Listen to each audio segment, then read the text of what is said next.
গ্রামের মানুষদের ভয় দেখানো যাবে না। আচ্ছা কারণ গায়ের জোর খাটানা ভারী অন্যায়। ঠিক। আমি কথা দিল এক থেকে লাঠি আমরা গাছ লাগালে খুঁজি হিসেবে মখনি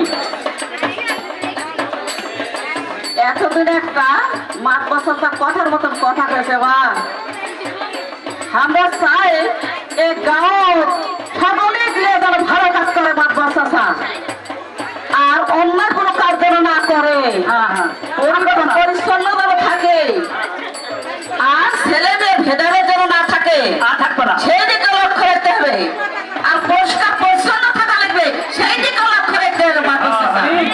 ঠিক আছে মা। আমি আজকে আমার ভুল আমি বুঝতে পারিছি। আমি কথা দিল আমি আর কোনদিন একাই কোনো সিদ্ধান্তের কামত দিব না। সকল অন্যের বিচার আমি করব আর ওই গ্রামের ছেলে মেয়েদের সবাই সবখানে সমান সুযোগ সুবিধা দেব।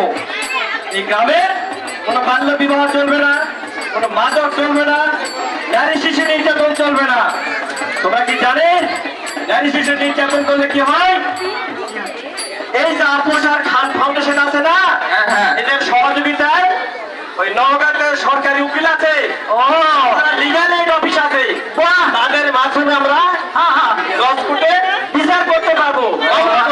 আচ্ছা আচ্ছা। সে মামলার ভার গরিব দুঃখী মামলার ভার বহন করে বাংলাদেশ সরকার, অর্থাৎ গরিবের মামলার ব্যয় বাংলাদেশ সরকার ব্যয়। অতএব শোনো, এই গায়ের পরিবেশ পরিচ্ছন্নতা রাখার দায়িত্ব এখন আমাদের সকলের। আর এ কাজে তোমাদের সকলের আমার সহযোগিতা প্রয়োজন।